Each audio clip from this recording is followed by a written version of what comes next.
为了应付家里的催婚，我在网上支付9块9找了个小姐姐，准备假结婚。哪知道民政局登记时，工作人员却满脸鄙夷的看向我。你都结婚了还来登记，是不知道重婚罪吗？走出民政局后，我看着打印出来的结婚证有点懵，一旁的小姐姐也是惋惜道：“林先生，你都结婚了，还花钱雇我干什么？”接着留下一句定金不退，便麻溜跑路。我愣在原地，还没缓过神来，连女孩子的手都没牵过的我，怎么可能已经结婚？我再次看向手中的打印件，证件照片上的男人确实是我。至于女人，名叫沈幼楚，模样倒是漂亮，我却压根不认识。随即我拿出手机拍下照片，发给一个黑色头像，帮我查一下她是谁。对方秒回收到，我压下心头不解，骑上破旧电动车驶进豪华别墅区。刚停好车，身后传来佣人的议论：“他是谁？长得好帅啊！嘘，你可不要乱说，他是不被林家承认的私生子。他妈妈当年挺着大肚子找上门要说法，那个老女人脸皮厚，一直找理由赖在林家不走。他倒是知道分寸，从初中就搬了出去，不知道今天有什么事。”我皱眉佯装没听到，径直进入客厅。而守在门口的母亲刘丽见到我，立马焦急地拽我上楼：“先跟我去找你哥哥。对了，结婚证领了吧？”我平淡回应：“领了。”那就好，你要记住自己的身份，石鑫是你哥哥的未婚妻，那种顶级豪门根本不是你一个私生子可以奢望的，只有你哥哥才配得上她。我眸中闪过讥讽，沈星在大学追求了我4年，却在毕业那天和哥哥林凡在一起。刘丽要求我立刻找人结婚，彻底了断与沈星的可能。从小到大，只要我和林凡有利益冲突，他都会要求我无条件退让。我冷冷看向他，说好了，这是最后一次，这次是为偿还他的生育之恩。刘丽一脸不耐烦说：“知道了。”来到林凡房间，他笑着打招呼：“凌雨，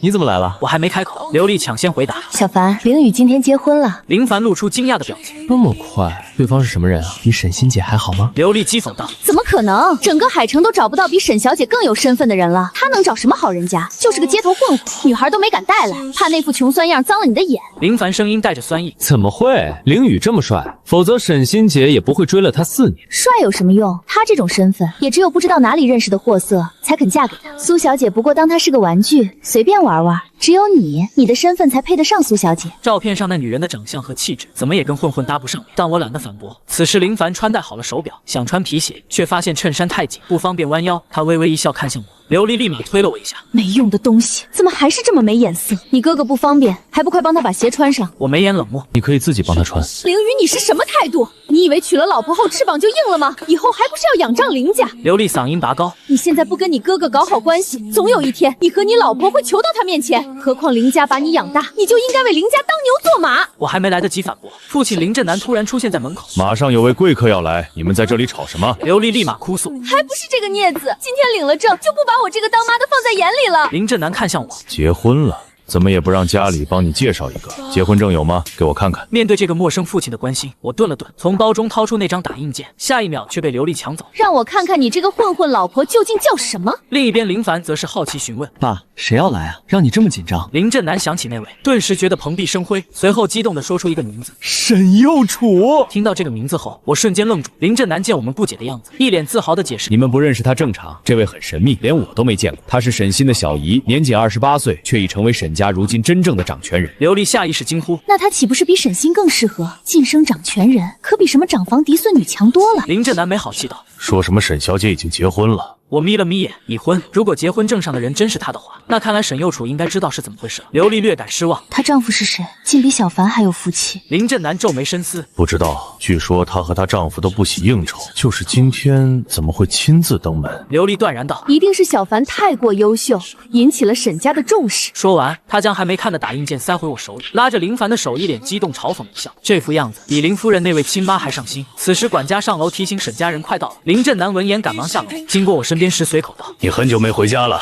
喝一杯喜酒再走吧。”我顺势点头，我要留下来看看沈幼楚究竟是谁。房间内，刘丽看着准备迎娶豪门小姐的林凡，眼底是抑制不住的欣喜。20多年前，如果不是林夫人李诗雅的出现，嫁给林振南的就只能是刘丽了。她恨李诗雅，所以为了报复，李诗雅和她同一天生产期间，在医院调换了2个孩子。如今，她的亲生儿子林凡成了林家少爷，而我这个真少爷却成了被嫌弃的私生子。下楼后，我靠在楼梯旁的阴暗处，盯着门口的方向，静等沈家人的到来。不知过了多久，林夫人李诗雅在佣人搀扶下走下来，她穿着一件紫色旗袍，身形消瘦，整个人透着书卷气。佣人低声言语：“夫人，您身体不好，还是别下来了。”林夫人一边咳嗽一边摇头：“不，小凡这么重要的日子，我不能错过。我看着他的背影，眼底满是如沐之情。说起来可笑，在林家他是我唯一的温暖。小时候刘丽经常不给我饭吃，有一次被林夫人碰到后，她就会每天定时在花园放一些食物给我，这一放就是12年。如果不是林夫人的善意，我应该早就放弃自己了吧。看着林夫人渐行渐远，听着她的咳嗽声不时传来，我担忧的蹙起眉头。这时门口处忽然传来动静，是沈家人到了。林振南和林夫人在门口处迎接，寒暄2句后让开身体，一群人浩浩荡荡进了门。我一眼就看到了沈幼楚，那张脸比照片上更加漂亮，气质清冷凌厉。察觉到我的打量，她忽然看过来，那凌厉的目光让我心间一动。我还想窥探她眼神里的情绪，沈幼楚却收回视线看向别处，这让我有点摸不着头脑。她这副样子到底是认识我还是不认识？林振南笑着恭维：“沈小姐，您丈夫呢？没有一起来吗？”这话一出，我感觉沈幼楚似乎又扫了我一眼。他不方便。就这样，众人簇拥着她走向会客厅，而追求了我4年的沈星也跟在后面。穿着礼裙的她，比大学时多了些成熟稳重。她没看到我，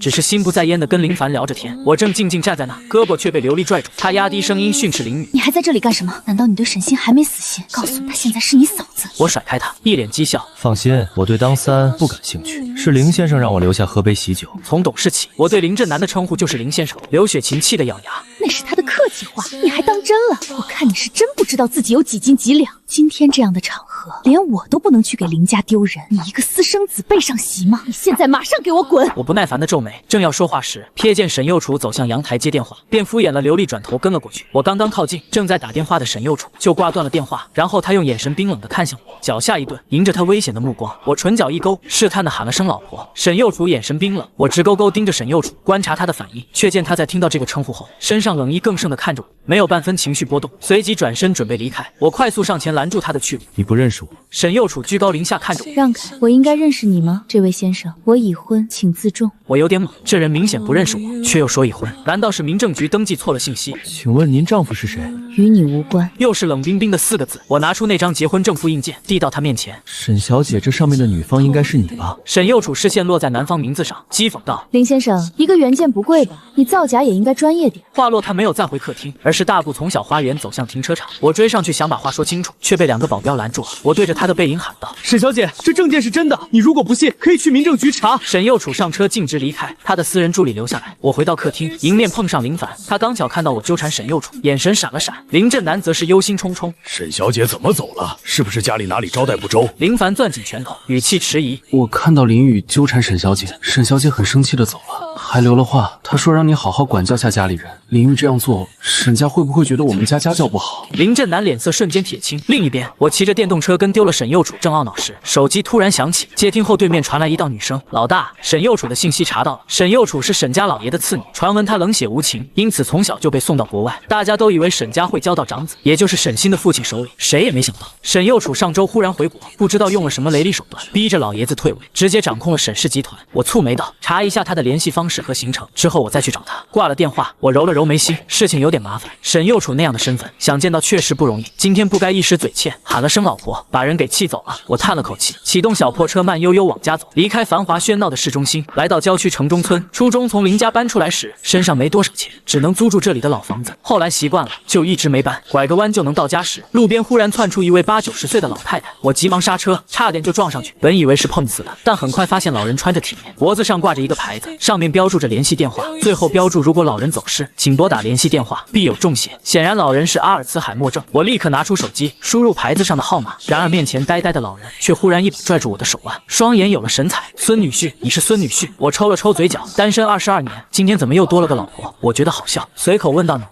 您孙女是谁？叫什么？”哦对，她叫沈什么来着？刚想起来的名字，出口的瞬间就又忘记了。老人有点焦急，嘴巴张张合合，就是说不出那几个字。老人家您别急，想不起来也没事。我安抚了一句后拨通电话。此刻距离不远的一条街道上，沈幼楚正坐在宾利车中，面色阴沉，旁边的手下刘强大气都不敢喘。是我看护不力，让老夫人走丢了。他没说话，浑身散发着冷意。老夫人大部分时间都呆呆的，谁能想到今天忽然好转？把人都支开后，偷偷出了门，调取监控才发现，老夫人竟然自己乘坐公交车来到郊区。这边比较破旧，很多街道都没有安装摄像头，只能地毯式搜索寻找。就在这时，他手机忽然响起来，沈幼楚立即接听，对面传来我淡淡的声音：“你好，你家的老人现在在我手里。”听后车内气氛瞬间凝固，所有人第一时间都有了动作，有人准备报警。刘强也在追踪打来电话的信号源。沈幼楚眼神犀利，声音冰冷到：“你要多少钱？开个玩笑，是想告诉你以后要照顾好老人。”接着我报了地址后便挂了电话。5分钟后，他们到达老人所在的位置，而我早已离开，只有一名警察带着老人等在那里。沈幼楚询问奶奶：“你怎么到这里来了？”老妇人神秘兮兮道：“我来找孙女婿，他就住在这附近。”沈幼楚微顿：“奶奶，没有什么孙女婿，不可能，我见到他了，他那个没良心的，把我交给警察就走了。对了，你手机给我一下。”沈幼楚将手机递给他，老人就将他通讯录里面刚刚的来电号码记在了小本本上。他开心道：“终于有孙女婿的联系方式了。”第二天一早，我接到大学导师温教授的电话，刚进办公室就发现林凡和刘丽也在。我和林凡同在海城大学，他以优等生自居，而我为了不盖过他的风头，刻意选了最冷门的能源动力专业。可没想到2年前新能源忽然爆火，林凡立刻转系，又成了我的同学。而林凡在这里还算正常，可是刘丽为什么会在这里？刚想到这里，就见温教授一脸严肃：“林宇，你的保研资格被取消了。你妈说你品行出身不正，不符合保研的要求，你是不是和你妈之间有什么误会？赶紧给她道个歉，你未来可期，别因为一时之气耽误了前程。”林凡叹了口气：“温教授，林宇妈妈也是为她好。”他转头看向我：“你得罪了沈小姐。沈小姐放话说要让你消失在海城。”我反应了好一会才明白，沈小姐指的是沈幼楚，可我不过是和她说了2句话，况且她昨天临走之前也并不像是生气的样子，反倒是林凡惯会说谎。思索间，林凡走到我的面前：“林宇，这是爸爸给你买的机票，他让你出国避避风头，否则林家也保不住你。”我眼中闪过一抹嘲讽：“不就是怕我波及林家吗？”林凡见我不收，又拿出一张银行卡：“你是担心去了国外无法生活吗？这里有5万块钱，这是我私人给你的生活费，你先用着，不过我后续拿了零花钱再给你。”堂堂林家大少，就只有5万块钱了，我觉得好笑。刘丽却在这时猛地抢过银行卡：“林凡，你干什么？林家肯帮他买一张机票，已经仁至义尽了。”他瞪着我命令道：“你马上收拾东西出国，我已经帮你办理了退学手续。”我冷冷地看向他：“你凭什么帮我做决定？凭我是你妈，况且就你这学习成绩，估计毕业都难，还不如早点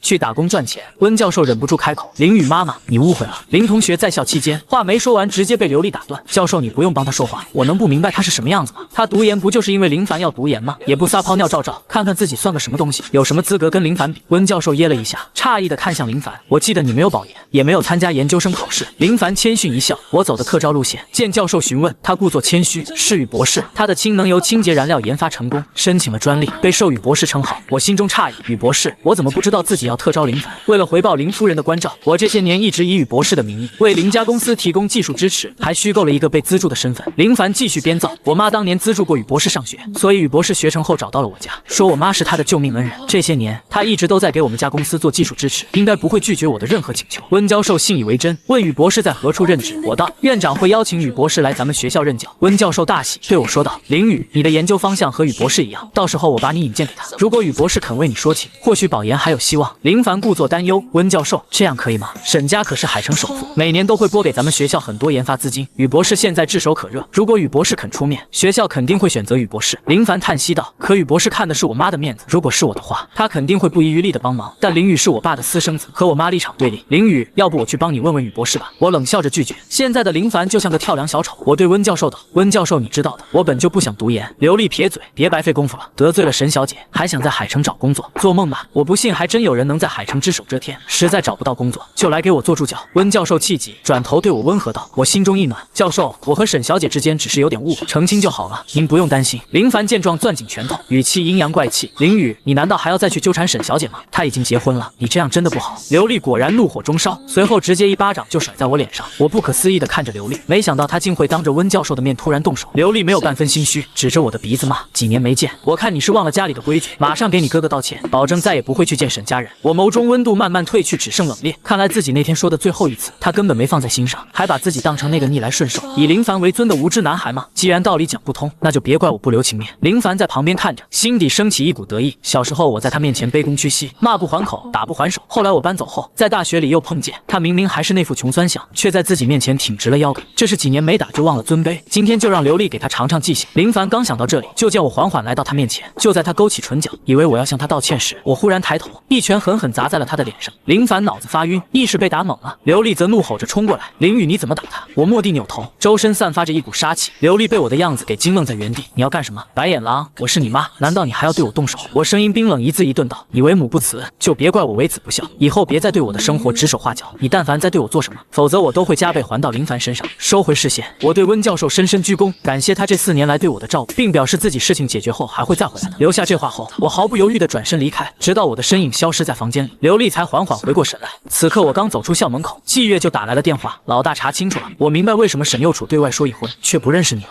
沈家表面上风光那么大的家族，这几年也内斗得厉害，老爷子偏心老大一家，想把沈家交到长房手手里。沈幼楚作为幼女就一直被打压。几年前，老爷子给沈幼楚选了几个不靠谱的人打算联姻，当时闹得不可开交，直到沈幼楚说已经和普通家庭出身的丈夫领证，这件事才作罢。当提起她这位丈夫，也是有趣的很，从未出现在人前，也从未出席过沈家任何宴席。综上所述，真相只有一个，那就是季月拉长音想卖个关子，但结果还没说出口，我就已经恍然明白了。查到他的行程和联系方式了吗？季月被噎了下，讪讪道：“他未来几天的行程，我等会发给你。他的私人电话查不到，没事，我去堵他。”沈幼楚这种身份的人，私人电话是最保密的，查不到很正常。季月立刻八卦道：“他身边保镖环绕，不是轻易能靠近的。您是准备用强硬手段，还是最近低调点？”我唇角勾起一抹痞笑。沈氏集团门口，我整理下身上的快递员工作服，抱着一个快递盒走进去，对前台道：“是沈小姐的快递，需要本人亲自签收。”前台小姐给秘书办打电话后，才允许我上楼，进入专属电梯，抵达顶楼88层。走出电梯面前，视野瞬间开阔，秘书办一整个部门100余人都在这里办公，只为沈幼楚一人服务。我跟在来接我的秘书身后，顺利来到总裁办公室，叩响房门，里面传来一道好听的声音：“进来。”就在我以为要顺利见到沈幼楚时，一道身影忽然拦住了我。站住！刘强蹙眉打量着我。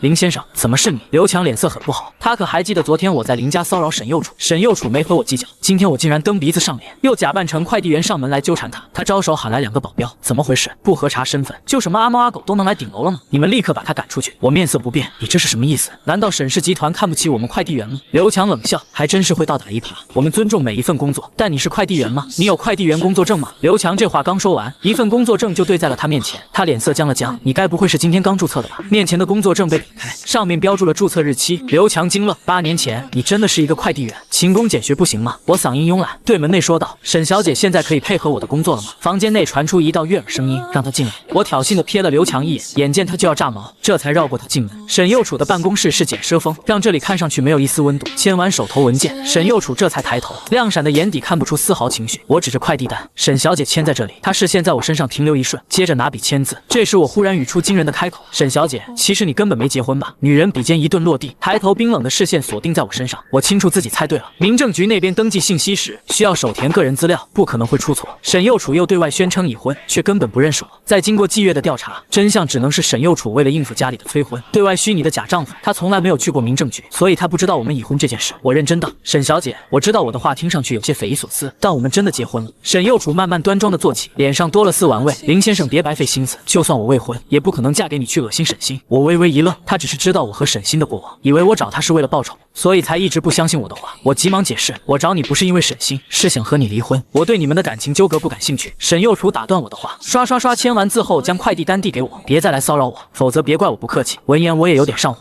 你不是已经对我不客气了吗？都放话说让我消失在海城了。沈幼楚蹙眉，我什么时候？话没说完，手机铃声忽然响起，是奶奶那边的专属铃声。她立刻接听，对面传来护工的声音：“沈小姐，老夫人又不见了。”沈幼楚赶忙焦急往外走，我还想追过去把话说清楚，又被刘强拦住。林先生，我劝你到此为止。就这样，我被请出沈氏集团。刚到家门口，我忽然回头，就看到上次遇到的那位老人蹑手蹑脚、鬼鬼祟祟的跟在我身后。我一脸无奈，正要说话时，小老太太却一把抓住我的手腕：“孙女婿，你别想再抛下我。”租住的房子内，老太太坐在餐桌边，一连喝了3杯水。我皱眉认真道：“我真不是您孙女婿，你就是。”小老太太很固执，抱着水杯又咕嘟咕嘟喝了一杯。我知道跟她说不清楚，拿出手机直接拨通上次那个号码，响了一声就立刻被接听。你好，我隐隐觉得女人的声音有点熟悉，正要说什么，手机却忽然被老太太抢走。此时沈幼楚正带着一群人在附近寻找，她面上镇定自若，心底却有些焦虑。奶奶不仅仅是阿尔茨海默症，87岁的老人，身体各个器官早就开始退化，随时都有生命危险。手机响起的瞬间，她立刻接听，然后就听到里面传来奶奶中气十足的声音：“臭丫头，别来接我，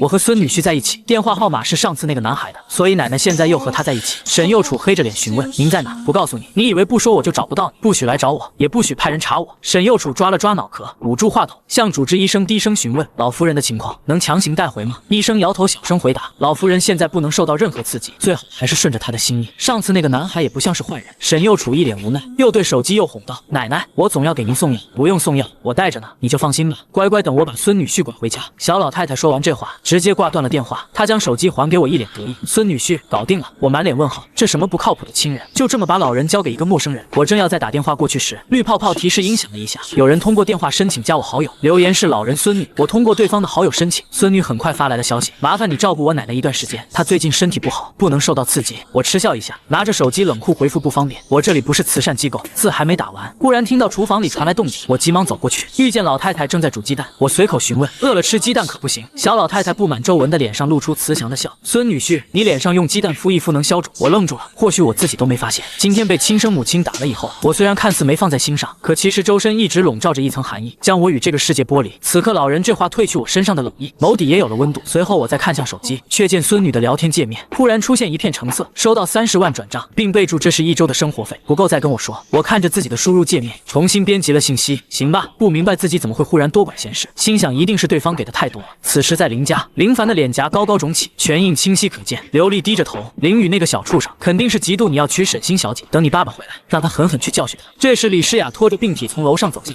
她声音虚弱，语气却坚定：林雨不是那样的人，肯定是你们先做了什么惹怒了他。林凡见状，虽有不甘，但还是转移话题：你能不能邀请雨博士去海城大学担任导师？林夫人立刻言辞拒绝：林凡，做人不能挟恩以报，况且雨博士这么多年为家里公司做得够多了。林凡一点也不意外，海城大学是我们这里最好的大学，或许雨博士自己也想去呢，刚好可以帮他跟学校牵线搭桥，也算是回报雨博士这么多年的帮忙。林夫人觉得这话有理，于是便拿出手机打开绿泡泡。那我问问他。林凡坐在林夫人身边道：雨博士帮我们家做了这么多，有什么恩情也早还完了，家里是不是应该设宴款待一下？到时候你再当面询问他，不是更好吗？雨博士对林夫人有求必应，只要他来了，自己再提出想做他的研究生，雨博士肯定不会拒绝。林夫人被说服，她在绿泡泡上给雨博士发消息：小雨，有时间来家里坐坐吗？我看到这条消息后，心立刻提了起来。林夫人怎么会突然要求见面？难道是她的身体不好了？想到林夫人的咳嗽声，我心中万分焦急，起身就往外走。有空我现在过去。可我正要匆忙出门，林夫人的绿泡泡才发过来：不用现在，周6加班吗？想请你吃个便饭。这才明白自己是关心则乱，想起10年前被排挤出林家的场景，我唇角扬起一抹苦笑。这么多年过去，也该见一面了吧？随后我回复消息：应该是我请您周6晚上6点不见不散。说完就发了一个餐厅位置过去。当我退出和林夫人的聊天框，发现沈幼楚发来了几条信息，内容是一些照顾老奶奶的叮嘱。看到这里，我悄悄走进次卧，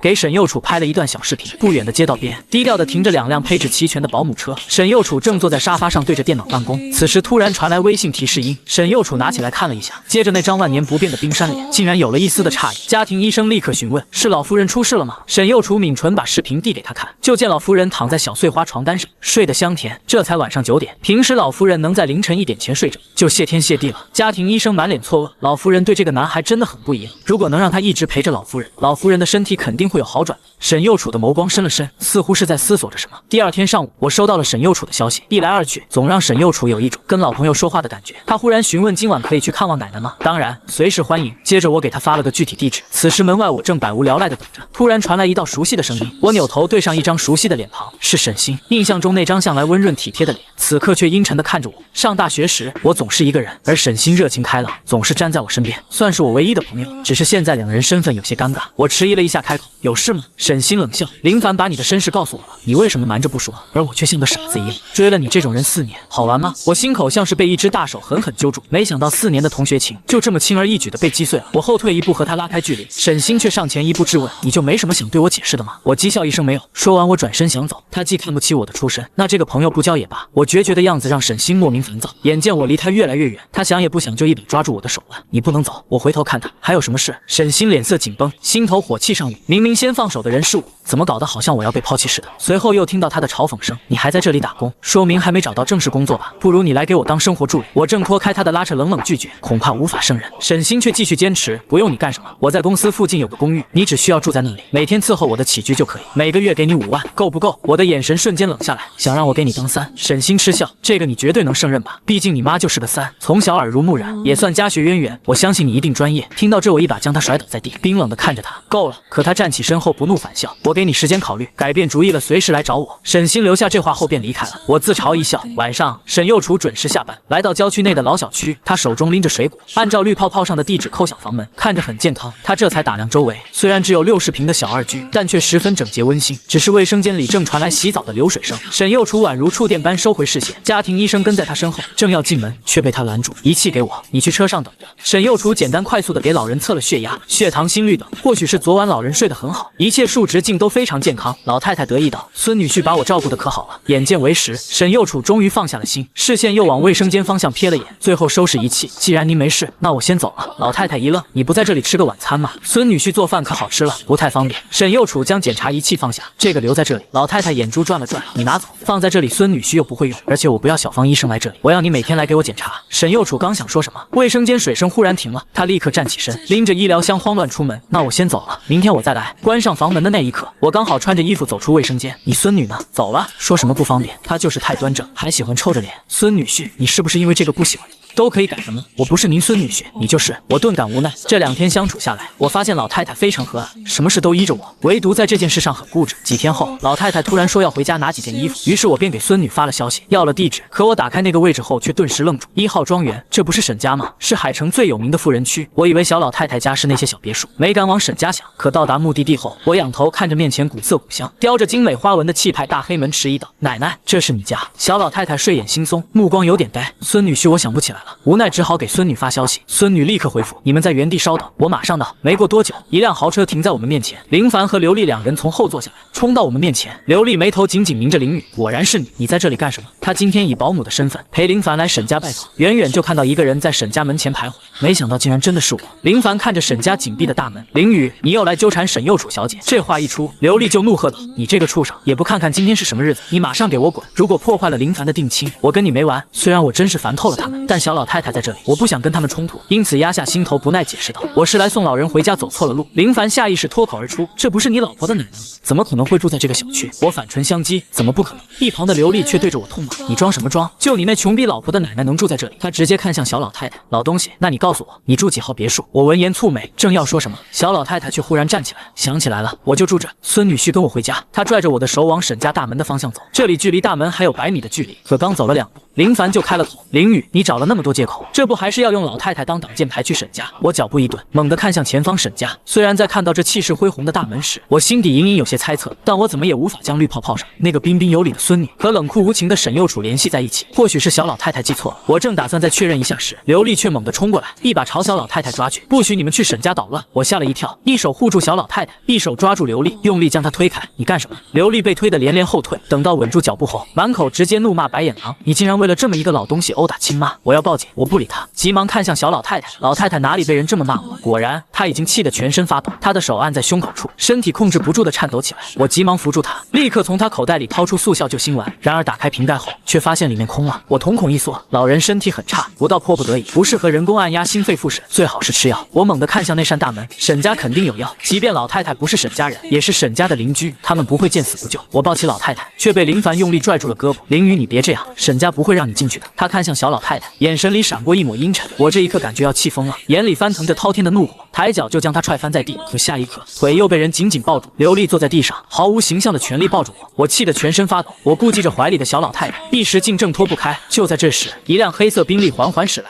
沈右楚下车厉声问道：“你们在干什么？”林凡急忙开口：“沈小姐，是林雨，她非要带着一个快死的老太太去沈家碰瓷，都怪我没拦住她。”听到这话，沈右楚在看到我抱着的是奶奶后，他瞳孔猛地一缩，大步朝我们走来。奶奶是他最亲近的人，这几年老人家身体每况愈下，沈右楚显然惊慌到了极点。我顾不得解释，急忙道：“老夫人心脏病发，随身携带的药刚好吃光，及时用药不会有事。”沈右楚抿了抿唇，接过奶奶，头也不回地冲进沈家。我没能跟进去，因为我的腿还被刘丽抱着。林凡还在狐疑老太太的身份，刘丽却松开我，拍着灰尘讥讽道：“不就是仗着这个，才带着老不死的往沈家冲吗？”这时沈家大门打开，沈星走了出来。林凡一脸讨好：“沈星姐，你在停车场等我就好了，怎么还到大门这里来了？”沈星强挤出几分温柔：“我怕你第一次登门找不到路。”他随即看向我，原本的温柔瞬间化作阴鸷：“林雨，你来找我是想通了吗？”我沉着脸没说话：“想通了给我打电话就行。谁允许你来沈家的？沈家大门是你一个私生子能进的吗？”沈星冷笑一声：“但你如果真想进去看看也可以。”姐，你误会了。林凡打断道：“林雨是在等他老婆的奶奶，老人家刚刚突发心脏病，被沈右楚小姐抱进去抢救。”沈星猛地红了眼眶，咬牙切齿道：“什么老婆？林雨，那个女人是谁？”我嘲讽地看着她：“沈星，我老婆是谁跟你无关。”“怎么无关？我倒要看看，没有我的同意，谁敢嫁给你？”林凡急忙回答：“听林雨妈妈说，是个混混女孩。”沈星攥紧拳头：“你就这么作践自己？可以啊，私生子和混混还真是绝配。”林凡继续添油加醋：“林雨也很不甘心吧，所以总是纠缠沈右楚小姐。”我冷冷嗤笑：“林凡，你自诩林家大少，脑子里怎么尽是些男盗女娼？就没别的了？”闻言，林凡的脸色一僵，攥紧拳头：“我知道你是为了报复我和沈星姐，可沈右楚小姐早就结婚了，你不应该去破坏别人人的婚姻。沈星听到这些气炸了，他这2天一直在等我的电话，想着如果我服软求饶，也不是不能放我一马。原来我早就找好了下家。想到这里，他顿时冷怒，我就说你老婆的奶奶怎么会在我家门口病发？原来你是来找小姨的。林雨，你怎么这么不要脸？他火冒三丈，指着我对门卫交代道：看清楚了吗？记住这张脸，不许他再踏进沈家半步。林凡低头，眼下唇角得意。沈家的大门，沈星还是能做半个主的。然而下一刻，沈家内管家从门内走了出来，他视线在众人身上一扫，然后来到我面前。林雨先生，沈右楚小姐，请您进门。林凡愣住了，沈星目瞪口呆，我则抬头似笑非笑地看向门卫。所以，我现在能进去吗？门卫小心翼翼瞥了沈星一眼，毫不犹豫地打开了门。沈家谁说了算？他还是明白的。进入家门后，沈星一行人也跟在后面。刘丽怒视着我，沈右楚小姐，估计是让你来接你奶奶。接了人，你们识趣的赶紧离开，你可别弄脏了沈家的地毯。随着这句话，几人一起进入客厅，一眼就看到端坐在沙发主位的沈老夫人。小老太太怒视着他们：“你这坏女人，你骂谁是畜生呢？”小老太太此刻换了一身华贵衣服，但面色仍旧不是很好。沈右楚冷冰冰地坐在她左侧，刘丽呆立在原地，林凡则双腿一软，差点摔倒在地上，幸亏被沈星扶了一把。你怎么了？林凡的手都在发抖，他忽然苦笑一声：“林雨，你为什么要骗我们？说沈老夫人是你老婆的奶奶，害得我们对老夫人不敬。”我瞬间感受到房间里好几道怀疑的视线看向了我。刘丽也反应过来，明知道老夫人有老年痴呆，竟然敢哄骗你，你把沈家当什么了？马上给我跪下道歉！我眸光一沉，这是想把所有过错都推到我身上吗？林凡顺势洗牌，真是好手段。啪！一个茶杯被小老太太扔过来，直接砸到刘丽身上，里面滚烫的茶水洒了她一身。可刘丽却不敢尖叫出声。混账东西！老夫人怒道：“他就是我孙女婿。”刘丽却忍着烫伤的疼痛说道：“老夫人，您被他给骗了。我很确定他老婆就是个混混，不用争了，问问当事人不就好了？”一旁沈星母亲开了口：“右楚，他真是你的老公吗？”我默默看向沈右楚，然后就听到那个意料之中的回答：“不是，真是个恩将仇报、忘恩负义的女人。”我眼中闪过一抹愤怒，林凡则面露喜色，顿时松了口气。刘丽撇嘴道：“我就说这一切都是林雨搞的鬼。”我冷笑一下，正要说话，却听到女人的声音再次响起：“是奶奶认错了她，所以我拜托林雨先生帮忙照顾奶奶一段时间。”所有人都安静了，谁也没想到是这么的发展。半晌，林凡低下头，原来是这样。林雨，你为什么不告诉我们真相？早说了也不会闹出这种误会。林凡先生，沈右楚靠坐在沙发上，姿态随意，但说话时气势很强，遇事躲在人后推卸责任。林家就是这样教小辈的吗？沈老夫人被这话点拨，当下怒道：“你以为我脑子有问题，就看不出你们这些小把戏吗？犯了错不知悔改，还试图祸水东引，你们两个可真是不要脸！”沈老夫人直接看向沈星：“退婚吧，这个重孙女婿我不认。”林凡全身一震，他努力了那么久才得到的婚姻，不能就这么没了。随后看向沈星，却见女人神色发愣，视线一直看着我，显然还没从我已婚的震怒中回过神来。林凡攥紧了拳头，垂下头走到沈星面前：“沈星姐，是我的错，你放心，就算取消了婚姻，我答应给你引荐的人也会做到。”沈星回过神来，林凡还要帮他引荐宇博士。目前华夏的新能源项目，宇博士是数一数二存在。他急忙对沈老夫人说：“太奶奶！”林凡也是不知者不怪，您就原谅他吧。再说两家已经过了聘礼，实在不好退婚。沈老夫人深深看了他一眼：“随便你吧，重孙女的事情自有他爸妈做主，他不想多管。”但沈星母亲却笑道：“奶奶，您是不是忘了给见面礼了？”沈老夫人闻言，顿时耷拉下眼皮：“我会让人给沈星转18万。”沈星母亲脸色一僵：“可是您之前不是说给他们小两口2%的股份，怕他们新婚手头紧？如果说沈家最有钱的人是谁，那一定是沈老夫人。她出身京都那边的豪门，自身嫁妆丰厚，又掌控沈家20%的股份。沈星母亲早就想通过结婚狠狠要他一笔，本来都说好了，可老夫人却临时变了卦。”沈老夫人似笑非笑地看向他：“我对这个重孙女婿不满意，所以不给了。”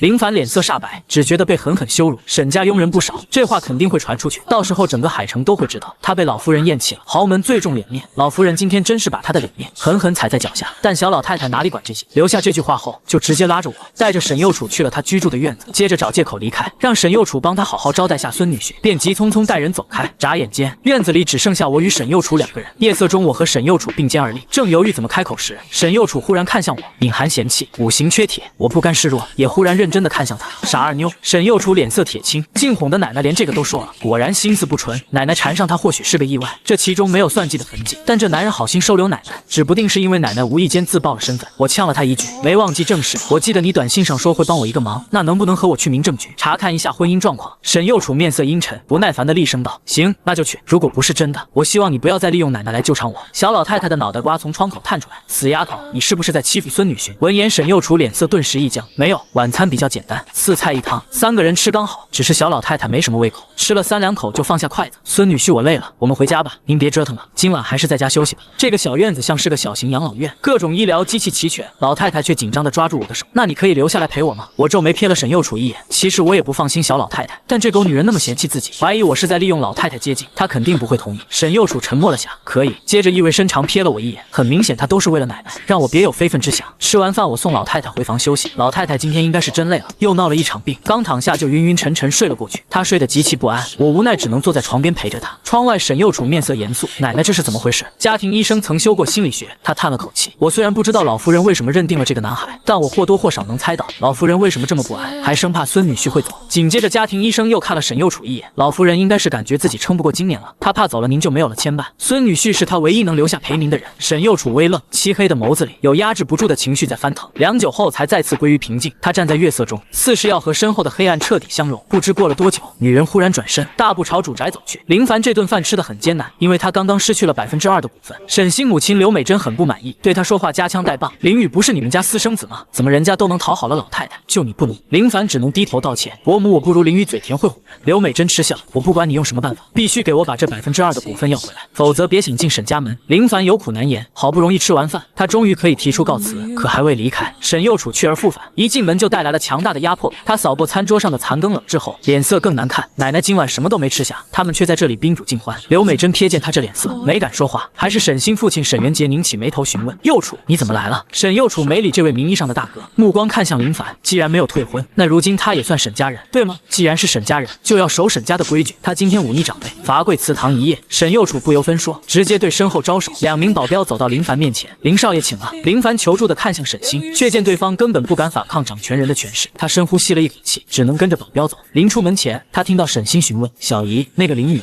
他走了吗？接着是沈幼楚警告的回答：他是我的客人，今晚住在沈家。林凡跟保镖来到祠堂，小姐说了，你们还没成婚，所以不能进入沈家祠堂，就跪在外面吧。外面可是青砖地面。林凡还想说什么，2个保镖却双手背在身后，冷冰冰看着沈少爷。晚上很冷，林凡冻得直哆嗦，刺骨的寒从膝盖进入骨缝。他想偷个懒，可那2个保镖就像是门神似的盯着他，没说话却让人不寒而栗。第二天我醒来时，人已经躺在床上，身上还披着了一个粉色小毛毯，和小老太太这房间的装修风格不搭。我没多想，起床洗漱后，跟小老太太沈幼楚用早餐。餐桌上放着一盘炸糖糕，小老太太立刻夹了一个。沈幼楚蹙眉，奶奶血糖高，不适合吃这种高油高糖的东西。正在思索着怎么阻止她时，就听到我淡淡道：奶奶，这糖糕不适合你。接着那个贪吃固执的小老太太将糖糕放进我的碗里，小老太太讨好的笑：孙女婿，我给你夹的。沈幼楚审视的看了我一眼，不明白奶奶为什么这么听我的话。我毫不客气的吃起了糖包，然后看向沈幼楚：对了，等会去民政局，你需要带上身份证和户口本。小老太太好奇问：你们去民政局干什么？结婚证丢了。可没想到这话一出，小老太太却开了口：没丢呀。她匆匆忙忙进入卧室，很快拿了2个红色的结婚证出来，递给我和沈幼楚。我目瞪口呆的看着手中的结婚证，忽然意识到小老太太第一次见我就喊孙女婿，她一直都知道我们结婚了。我感觉抓到了一丝线索，立刻询问奶奶：这结婚证怎么在您这？小老太太一愣，眼神变得有点迷茫：我记不清了。那我和沈小姐是怎么结婚的？小老太太继续摇头：不记得。我有点急，奶奶您再好好想想。够了。沈幼楚低嗤一声，直接上前拦在我和小老太太中间，眉眼冷漠的看向我：林先生，这证是真的。接下来你是不是要说不用去民政局了？原来你的目的在这里，先用去民政局这种光明正大的纠缠来铺垫，再引诱奶奶拿出这个假证件，让她信以为真。我感受到女人的语气中有淡淡的杀气，觉得莫名其妙。今天不去也行，毕竟离婚的事情不是去一下民政局就可以的。2年时间，我们是法律上的夫妻，涉及到很多财产分割问题，需要先签订离婚协议。不行。沈幼楚说完后仔细盯着我，却见我微微一愣，就无奈的说：随你。这是演技太好，还是这结婚证是真的？沈幼楚忽然有些不确定，他干脆拿起结婚证率先出门，停车场等你。我对小老太太安抚的笑了笑。我们刚到停车场，就见刘丽正扶着脸色苍白的林凡。见我出来，他理直气壮的冲过来：一定要帮你哥哥林宇，你是私生子，可林家却不计较你的出身，把你养大，就算不看功劳看苦劳，你也该回报林家。这些洗脑的话我听了20年，如今只觉可笑。刘丽见我不语，趁机道：如今你长大了，终于有机会回报林家。林宇，沈老夫人不是很听你的话吗？你去让她把那2%的股份还给你哥哥。听完我忽然笑了，我只是个卑贱的私生子，沈老夫人怎么可能会听我的话？刘丽愣住，还想再说什么，可我已大步从她身边走过，径直上了沈幼楚的车。车子很快抵达民政局，刚停稳，刘强就急吼吼地追了上来：老板，司机说您自己开车走了。吓得我赶紧按照定位追过来，是出什么事了吗？沈幼楚惜字如金：您怎么到这来了？难道还真是被林雨缠的疑神疑鬼？您放心，我说了，他不可能再见到您的，否则我就直播吃翔。我坐在后座，嗓音慵懒：你直播间是哪个？刘强身形一僵，就这样，我们3人进入办事大厅。刘强率先询问：你好，我想问一下，本人不到场可以领证吗？这肯定不可以。工作人员答道。刘强嘲讽地看向我：听到了吗？你竟然连假证都准备好了。我现在就报警，告你伪造证件和骚扰。沈右楚却将证件递过去，麻烦看一下这结婚证是否真实。工作人员查询后给出了答复，这证是真的，怎么可能？是不是你们信息登记错了？刘强惊呼：胡说什么？结婚是严肃的事情，来登记的双方都要仔细核查身份，并签订保证书的。我连忙开口：可以看一下我们的保证书吗？沈右楚也点头，麻烦拿一下保证书。工作人员无奈起身，你们夫妻倒是真有默契。行，我去给你们找。不一会，2份登记资料递到了我们面前，我看了一眼上面的笔记，的确是我自己的。刘强凑过来失声喊道：老板，这真是你的字迹？沈右楚沉默了，我看向工作人员，你好，能再看一下我们登记那天的录像吗？抱歉，录像我们只保留半年。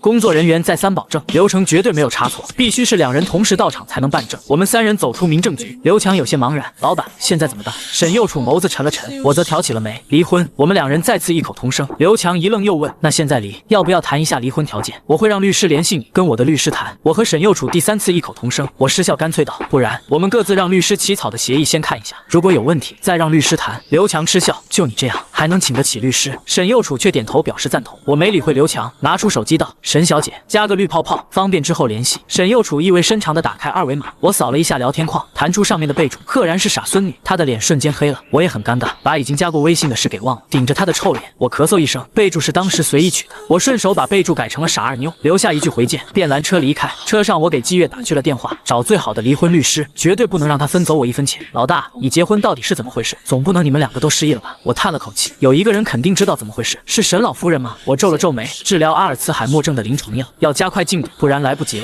回到家，小老太太竟拎着行李箱等在门口。孙女婿，你回来了。我带了好多衣服。我微微一顿，哑然失笑。当天海城最著名的律师事务所收到了2份匿名委托，双方要求出奇一致，对方不能拿走1分钱。助理律师吐槽，没见过这么绝情的夫妻。律师却笑呵呵，1份合同赚2份钱，发给雇主吧。随后沈右楚在办公室就接到了我的离婚协议，他刚打开，刘强就推门进来了。老板，调查结果有了，林雨是在几天前去登记结婚时才发现你们已婚的。他本人从林家离开后的几年，很多信息都查不到，非常奇怪。沈右楚若有所思，所以你觉得这件事和他脱不了关系？目的还不得而知。另外，研究员神出鬼没，还没联系上。沈右楚没说话，他不知道那款阿尔茨海默症的临床药正是我在研发。傍晚，沈右楚约我下楼，向我递来协议，我没有异议，签字吧。他以为我会拒绝，我却毫不迟疑地签了字。明天就离，这么急，急死了！我内心腹诽，公司还等着上市呢，明天上午民政局见。正说着，沈老夫人竟下楼了，她面色发白，声音颤抖：“你们要离婚？”话音刚落，她眼睛一闭，朝地上栽去。医院病房外，医生严肃交代：“老夫人不能再受到任何刺激，千万不能再惹她生气了。”沈右楚坐在长椅上，双手控制不住的轻颤。等到老夫人醒后，她看着我，嗓音沙哑：“孙女婿，我梦见你和臭丫头要离婚，这不是真的吧？”我没说话，一旁的沈右楚却开口了：“不是真的，那不离婚，你把户口本、结婚证都给我。”好，沈右楚有求必应。小老太太又看向我：“孙女婿，臭丫头，说的是真的吧？”想到医生的嘱咐，我沉默片刻，是真的。夜里，我坐在沙发上处理英文研究资料，绿泡泡弹出傻二妞的信息，等奶奶身体稳定后再去离婚。我回了一句可以，反正协议已签，互不相干。沈右楚又发来消息：“你还有什么要求？”奶奶好了，尽快离婚就行。小老太太看看我，又看看他，忽然道：“臭丫头，我要在沈氏集团给孙女婿安排一个工作。”沈右楚微微一顿，应道好。小老太太兴致勃勃：“明天你就跟着臭丫头去上班。”我也答应了。沈氏集团资料库丰富，正方便我找资料。随后，沈右楚带着刘强离开。走廊上，刘强抱怨道：“老板，他肯定是想混入公司，你怎么就同意了？不把他放在眼底下，狐狸尾巴怎么露出来？”沈右楚冷冷道。病房中，老太太朝我招手：“孙女婿，我偷偷告诉你一个秘密，臭丫头如果欺负你，你就反击。你别看她一副很拽很不好惹的样子，其实她怕猫。”我神色一愣，记忆中小时候认识的一位小姐姐，似乎也怕猫。孙女婿，你喜欢猫还是喜欢狗？我突然发现，以前我也是喜欢猫的，但小姐姐不喜欢，我就不喜欢了。很快我就明白小老太太为什么会问这个问题。第二天，沈氏集团顶楼，一只可爱的小柴犬摇着尾巴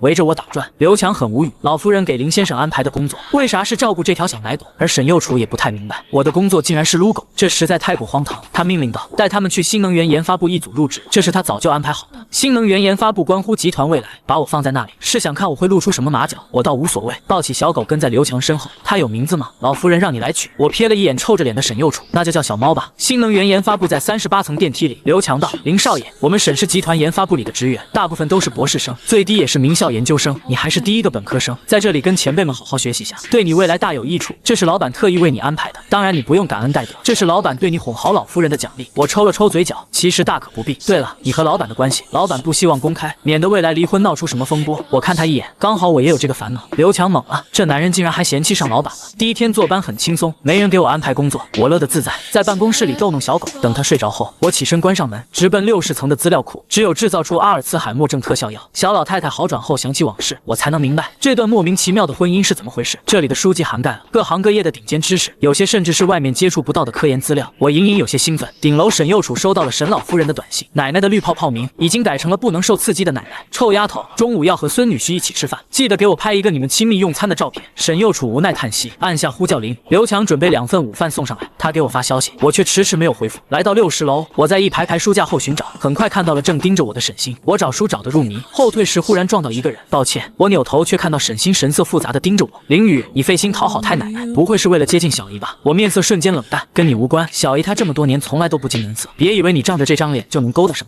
她可没有那么肤浅。现在还不是随便给了一个可有可无的工作，把你打发了。我嗤笑，你意思是你当年追了我那么久，是因为你比较肤浅？沈星眼眶通红，我知道你恨我向林凡求婚，可我也没办法，豪门联姻要考虑很多的。我妈都同意我和普通人在一起了，可你的身份，无论怎样我都不可能会嫁一个私生子，否则我以后在沈家如何自处，更是会成为海城的大笑话。我收回视线，感谢不嫁之恩。我刚想走，沈星却堵住路，我可以安排你来我们组上班，到时候找厉害的人来带你。我知道你好强，你这么聪明，肯定学得特别快。闻言我打断他的絮叨，条件是什么？你离婚跟着我。沈星不允许有另外一个女人和他共享，我只要一想就觉得要发疯。我冷冷回应，你不配。为什么你就这么爱你那个混混老婆？你信不信我给他一笔钱，或者找人恐吓他一顿，都可以让他抛弃你，他哪里能比得上我？闻言我冷漠地扫视着沈星，本不想打击你的自尊，既然你非要刨根问底，那我就告诉你，我老婆比你漂亮，身材也比你更好。留下这话，我扭头想要离开，就看到拐角处的沈右楚，我沉默了，他也沉默了。此时身后的沈星眼神阴沉，拿起手机给林凡拨通了电话。明天下午你不是约了宇博士吃饭吗？带上我。而沈右楚却以找我吃饭为由，带我去了顶楼。进入沈右楚办公室，他指向旁边的餐桌，你先吃，我还有点心虚。他这副样子，应该是没听到自己那句话吧。正在想着，就听到手机拍照的声音。沈右楚淡然的拍完照发给奶奶，这才走过来。我知道他拍照的用途，就没多问，只是看着餐桌没话找话。沈小姐的午饭很丰盛，那女人在我对面坐下，优雅的拿起筷子，毕竟营养跟得上，才能更好保持身材。我愣住了，老脸一红，视线掠过她雪白的肌肤，尴尬的打包好一份饭菜。沈小姐，我突然想起来，小猫还没喂，先走一步，多谢你的午饭。我心情大悦，拎着饭盒离开。下班后，沈右楚给奶奶打电话，您在哪呢？在医院呢。我今天下午突然又心口疼，想多住几天。臭丫头，今晚你还来陪床吗？不来也行，就让我一个人可怜兮兮的住院吧，我这就去，这还差不多。对了，我给孙女婿说好了，他也来陪我的。你和孙女婿一起来啊？沈右楚按了按太阳穴，他明白奶奶的小心思，他给我发信息，下班后接你去医院。我回得很快，不用，我已经打车在去的路上。虽然他想保持距离，但见我如此避嫌，沈右楚心底的不悦莫名又增加了几分。我抱着小狗进入住院部，不远处林夫人刚做完复查，林凡扶着她的胳膊，那是林雨吧？她怎么在医院？生病了吗？林夫人迟疑道。林凡心底恼怒，沈老夫人不让任何人探望，偏偏让林雨陪着，他眼神闪烁，应该是去看望沈老夫人的。林雨可真是孝顺。保姆南妈蹙眉，孝顺什么？也没见他来看望过夫人。夫人你还替他说话呢？林雨少爷就是个白眼狼，恐怕早就把你忘了。林凡接话，听说沈小姐给他在沈氏集团找了份工作，所以他才报答沈老夫人的吧？南妈嗤笑，夫人还把他养大了，养育之恩大于天，也不见他报答夫人。好了，别说了。林夫人制止道。林凡故作感叹，妈是好心，不过也有人滴水之恩涌泉相报，比如宇博士，妈妈只是赞助了他一点钱，这些年他帮了我们家多少？3年前公司差点破产，宇博士直接给了一个技术专利，才让我们转危为安。南妈点头，这么一对比，宇博士比林雨可好太多。我也想知道宇博士究竟是什么样的人。妈，明天你带我一起去吧。林夫人笑着摸了下他的头，带你去。这一幕刚好被坐在 VIP 病房沙发上的我看到，我视线追随着林夫人，她脸色透着不健康的苍白。林凡在她身旁低声说着什么，林夫人无奈点头，母子两人动作亲密，直到车子离开，我才依依不舍地收回视线。一回头，小老太太正站在我身后。孙女婿，那人是谁啊？看着好熟悉。我眉眼温柔，正要说话，她忽然眼睛一亮，我想起来了，她是你妈妈，你们长得好像。我微微一顿，其实我和林夫人除了脸型，五官并不相似，唯独那种清冷的气质如出一辙。毕竟离开林家后，我总会下意识揣摩她的处事风格，身上多了几分她的气韵。我看向小老太太，奶奶，她不是我妈。小老太太却满口笃定，她就是。孙女婿，你怎么能不认你妈呢？我哭笑不得。幸好沈右楚拎着晚饭出现在门口，沈右楚准备的晚饭很丰盛，还带了3人份的水果。小老太太一见，立刻皱起眉头，孙女婿不能吃芒果的呀，他芒果过敏。我心头一震，错愕地看向他，奶奶，你怎么知道？我以前确实过敏，但2年前已经脱敏，这件事我从未对他提过。小老太太笑道，你以前告诉我的呀，说你一吃芒果，脸上长满了小红疙瘩。我面色严肃起来，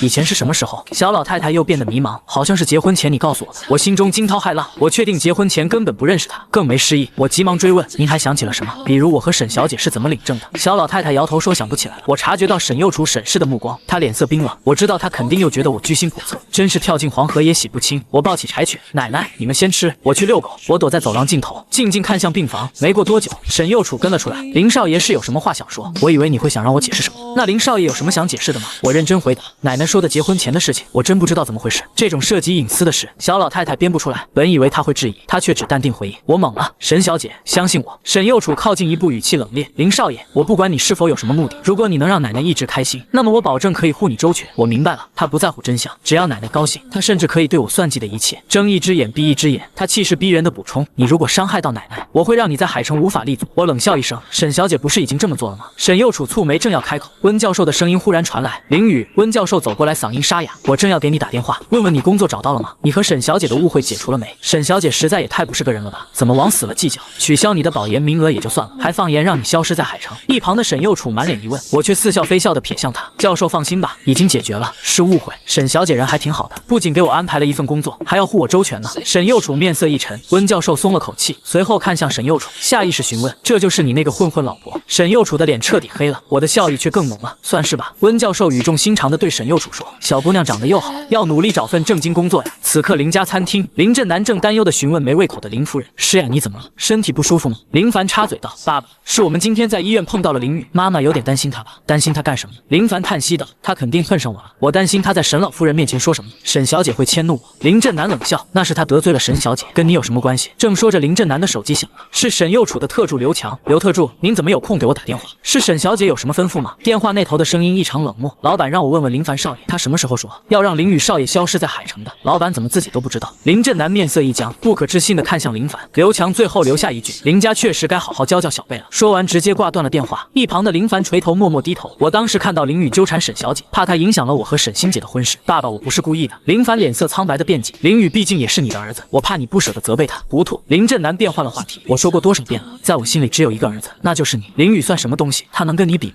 林夫人不赞同道：正南，林雨好歹是你的儿子。林正南立刻扭头：诗雅，当年被刘丽算计，是我亏待你，他的儿子我不会认，我心里只有你和咱们的儿子。一旁以保姆身份站在旁边的刘丽听到这话，顿时怨恨地攥紧了拳头。她满眼苦涩地看着林正南，这是他深爱的男人，是他青梅竹马的林家哥哥。可这个男人的眼里心里只有李诗雅一人。当年她怀孕后，带着验孕单去找他，说可以做他的情人，他却毫不留情地把他赶走，说不会对不起他的妻子。刘丽实在没有别的办法，只能找到李诗雅，要死要活才留在林家。这么多年，林正南对他从来都不多言，对林雨更是直接当成空气。幸好他把2个孩子换了。刘丽低下头，强忍下眼底的笑意。林正南永远都不会知道，口口声声和李诗雅的儿子放在心尖上，疼了这么多年的林凡，其实是他的儿子。至于林雨，活该被忽视被打压。林夫人却固执地摇头：正南，林凡错了就是错了，家里应该去给林雨道歉。林正南蹙眉：抱歉，我的儿子去给刘丽的儿子道歉。刘丽也忙道：不用不用，林家把他养大是多大的恩情，教训他是天经地义。林夫人看着他们微微叹气，却没再争执。等林凡送他回房时，林夫人再次开口：明天有时间的话，我带你去找林雨登门道歉。林凡脸色一僵：你不是想带着沈星见雨博士吗？明天一起吧。林凡眼睛顿时亮了，挽住他的胳膊：好的妈，还是你对我好。等他离开，林夫人看向老仆南妈：南姐，这些年我身体不好，没管教好林凡，真是失职。夫人你想多了。林凡少爷孝顺体贴，小瑕疵以后改了就是。林夫人苦涩一笑：林雨就从不说谎。他剧烈咳嗽起来，在南妈的搀扶下走向床边，那个秘密依旧压得他喘不过气。第二天，我从早上醒来就多少有点紧张，已经有10年没和林夫人见面了，不知道她见到我是会高兴还是会生气。中午我回家换身衣服，老太太让沈右楚送自己回家。2人出了病房门，刚下楼就看到刘强走过来，沈右楚对他点了下头。刘强把一张纸递给了我：林少爷，你可以看一下，那上面列了一排国内知名大学新能源专业的教授。我疑惑看向刘强，这些都是比温教授更加知名的教授们，你可以选一个继续读研，是老板对你取消保研资格的补偿。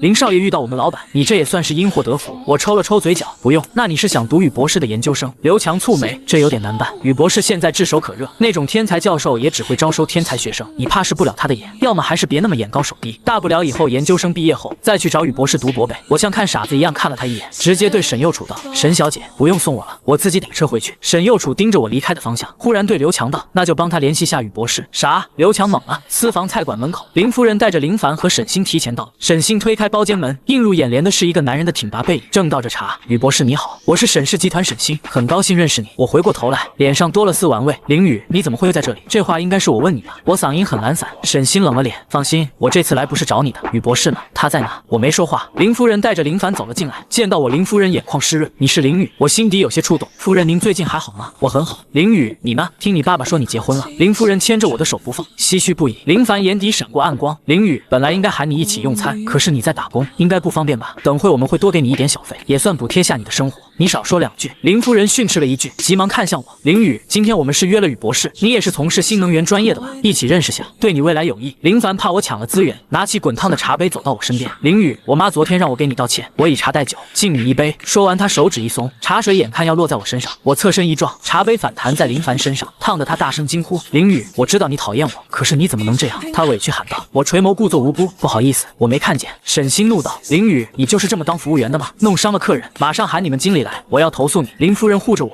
好了，都是一家人。妈，沈星姐生气了，先让林宇出去吧，免得再起冲突。林夫人歉疚地看着我。林宇有空多回家看看，下次再有机会，我带你拜访宇博士。林凡急忙转移话题。妈，宇博士怎么还没来？我似笑非笑道。已经来了。房间内三人齐刷刷看向我。林夫人刚要追问，却突然剧烈咳嗽，直接晕倒在餐桌上。夫人，我下意识去扶，却被林凡用力推开。滚开！你对我妈干了什么？妈，你醒醒！救护车很快到达，我想上车，却被沈星一笔拽住。私生子离林夫人远点，你如果把她气出个好歹，我跟你没完。我打车紧跟到了医院，走廊里挤满了人，没有空床位。沈右楚在楼上看到这一幕，对刘强吩咐道：帮林少爷安排一间病房。前台接到电话，立刻喊道：有一间 VIP 病房刚好空出来。林凡欣喜若狂，沈星姐还是你有办法。沈星默认了功劳，一群人住进病房，我亦步亦趋跟着，却被林凡拦在门口。林宇，我妈需要静养，你不要打扰她。砰的一声，房门关上，我愣在原地，心焦如焚，却没资格进去，只能在长椅上坐下。没过多久，一阵急促的脚步声传来，林振南满脸担忧地冲进病房，确认林夫人没有大碍后，才拉着林凡出门。林振南皱眉询问：这是怎么回事？好好的怎么会晕倒？林凡看向坐在旁边的我，是林宇，非要认识宇博士，跟沈星姐争执了几句，把妈给气到了。林振南顿时怒视向我，孽障！他二话不说，抡圆了胳膊对着我就打。我没有躲，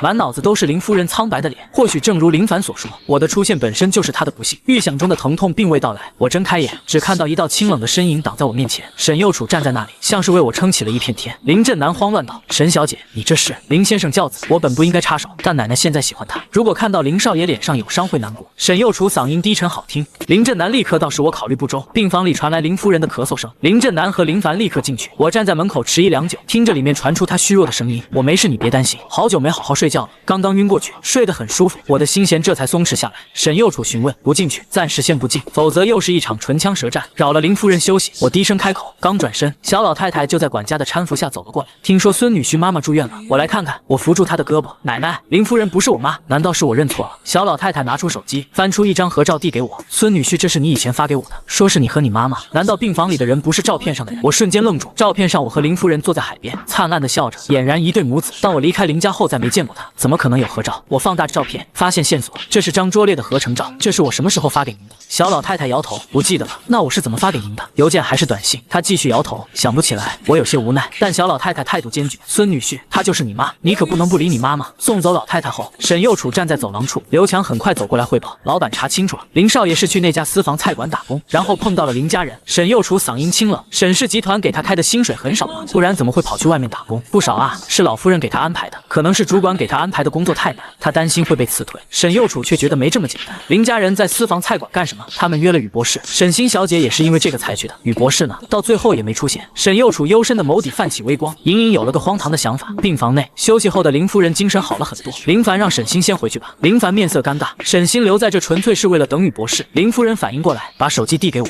今天爽约也该给宇博士说清楚。等林夫人重约了时间，林凡才送沈星出门。走廊里，林凡道：沈星姐，你放心，宇博士这里肯定不会有问题。我现在沈氏集团研发部有几个硬茬不服，只要邀请到宇博士加入，我才算立下功劳，站稳脚跟。所以宇博士对我很重要，你一定要说服他。两人进入电梯，我从角落走出来，推门进入病房。林振南脸色立马黑了，你还来这里干什么？吗？出去，是林雨吗？快让他进来。林夫人柔和的声音响起。林正南警告我别再惹夫人生气，都给你说了，今天不是因为林雨，是我自己好几天没睡好。林夫人嗔怪一声，握住我的手。孩子今天吓坏了吧？他手心很暖。我笑了笑说没有，以后要多回家看看。还有你那老婆，你妈说是个小混混，我却是不信的。林雨从小眼光就好，主意又正，你能看上的人肯定是有长处的，改天带来给我看看。我鼻尖发酸好，他又开始剧烈咳嗽。我掏出一个塑料瓶，这是我托人购买的止咳药，你晚上睡不着的时候吃一粒。林夫人点头应下。我退出病房，听到林正南在里面不屑道：“怎么就被这一瓶不知道从哪个小诊所开的药给收买了？”他随手将药瓶扔进垃圾桶。深夜，林夫人再次咳醒，焦虑到产生轻生的念头。她鬼使神差地捡起垃圾桶里的药品，吃了一颗，一股清凉瞬间包裹住发痒的喉间。她迷迷糊糊地睡着了。第二天早上10点，林夫人被林正南叫醒，她竟然一觉睡到了大天亮。夫人，昨天医生给的安眠药果然有用，你竟然足足睡了10个小时。南妈兴奋的眼圈都红了。什么安眠药？林夫人懵了。南妈看向林凡，是沈欣小姐给您找来的，特意找了强效安眠药，加在了你吃的药里，没想到竟然真的管用了。林夫人顿了顿，她感觉到嗓子通透了许多，视线落在枕边那个没标签的塑料瓶上。林正南对准儿媳大加赞赏，这个儿媳真不错，听说最近住院部都满了，是沈欣找了很多关系才安排了这个病房，这次多亏有她。林凡乘胜追击，妈，沈欣姐对你这么孝顺，你也帮帮她吧。家里想让沈欣姐管理研发部，但那群研究员不服，如果能邀请宇博士做个编外技术支持，沈欣姐就能站稳脚跟了。林夫人犹豫了一下，这才道：“那我问问宇博士吧，但如果他不同意就算了。”林凡满满笑意，在他看来，只要林夫人开口，宇博士从未拒绝过。林夫人拿出手机，找到宇博士的头像，斟酌了一下用词发去消息：“小宇，你有空吗？我想请你帮个忙。”接到信息时，我刚陪小老太太下楼遛弯回来，我蹙起眉头，林夫人找我会有什么事？难道是昨天的药有问题？那药还处于临床实验阶段，可见她病重，我才提前拿了出来。我有些焦急，让护工送小老太太回房，便急匆匆往林夫人那边跑。很快我就来到了病房，发现沈欣和刘丽静都在，欢声笑语。在我进门的那一刻戛然而止。我自觉多余，见林夫人没事，脸眸低头打算离开，刘丽却开了口：“这不是林少爷吗？怎么攀上了沈老夫人那个高枝？我们这些人入不了你的眼了。”我转身想走，却被他一把拽住。我听说你现在一门心思讨好沈老夫人，整晚端屎端尿，你以为人家会把你当亲孙子看，做什么白日梦呢？你不过是人家的一个玩物。林凡急忙道：“你别这么说，沈老夫人很看重林雨。”刘丽嗓门拔高：“那算哪门子的看重？沈欣小姐对林凡你这才是看重。”她讨好的看向沈欣，听说昨天根本腾不出病房来，家世不错的人家也得排队，都是沈欣小姐帮忙，才让夫人住进了 VIP 病房。沈欣看着我谦逊一笑：“小姨是不知道这件事，否则应该也会帮忙的，不过是略尽绵薄之力。沈小姐就算知道，也不会把你放在心上。”刘丽再次嘲讽我：“你再怎么讨好，人家不过就是把你当阿猫阿狗一样逗弄。”我攥紧拳头，不想在病房争执。门外赶来的沈右楚将这些话尽数入耳，面色冷沉。刘强秒懂老板意思，直接干咳一声进屋：“林夫人，我代表沈总来慰问一下，这个病房您住的还舒服吗？”屋内鸦雀无声，众人看向沈欣，她一脸错愕。刘丽愣住，旋即笑道：“沈欣小姐，原来这个病房是你拜托沈小姐给安排的。”沈欣面色一僵，刘强却笑道：“这是林先生请老板安排的。沈欣小姐，你也找老板了吗？”沈欣尴尬的想找地缝钻进去，我当时打了很多电话，找了好几个人，是我误会了。林凡紧攥拳头，只觉丢人。林夫人打破了诡异气氛：“多谢沈小姐，这里住得很好，等我身体好些了，去探望老夫人。”刘强说：“您住得好，林先生不忧心，我们老夫人就开心了。”这话分明是在抬举我。房间里几人心里都是一沉，林夫人则是真心高兴。我偏向刘丽，嘲讽之意尽显。刘丽气急败坏：“兔崽子，你得意什么？闭嘴！”林正南怒斥道：“夫人生病需要敬礼，你在这里乱费什么？给我滚回家去！”刘丽恨恨瞪我一眼，掩面跑了。我看向病床：“夫人，您昨晚睡得怎么样？”林夫人手下意识握住被子下的小药瓶：“睡得很好，已经很久没有睡这么好了。”那就好，我先走了。我和刘强出了门，沈右楚正靠在走廊墙边看手机，光影映着清冷的侧脸。见我出来，他启唇道：“奶奶不放心，非让我也亲自来看看。”虽然声音疏离，但我心间一满，多谢。病房门打开，沈欣和林凡走出来，见到我和沈右楚站在一起，林凡如临大敌。沈欣下意识质问：“小姨，你怎么在这里？”沈右楚眼带欣慰：“我的行踪似乎还不需要给你汇报。”强大的压迫感让沈欣手心冒汗，他嫉妒地看向我：“林少爷，你一直在医院照顾太奶奶，你老婆不介意吗？”我有些疑惑瞥了沈右楚一眼，似笑非笑道：“应该是不介意的。”沈欣脸色大变。沈右楚忽然开口：“回病房吗？奶奶在等你。”我浅笑道：“回吧。”我们转身离去，留下眼神阴鸷的沈欣。他回到林夫人的病房，整理被褥时，惊呼：“床上怎么有一瓶药？”林正南皱眉：“这不是林雨给的3无药品吗？”“是呀，你怎么捡回来了？”“我昨晚吃了一粒，感觉好像有用。”林夫人解释：“怎么可能？明明是安眠药起了作用。林正南抢过药品，他给的药不知道从哪里买的。”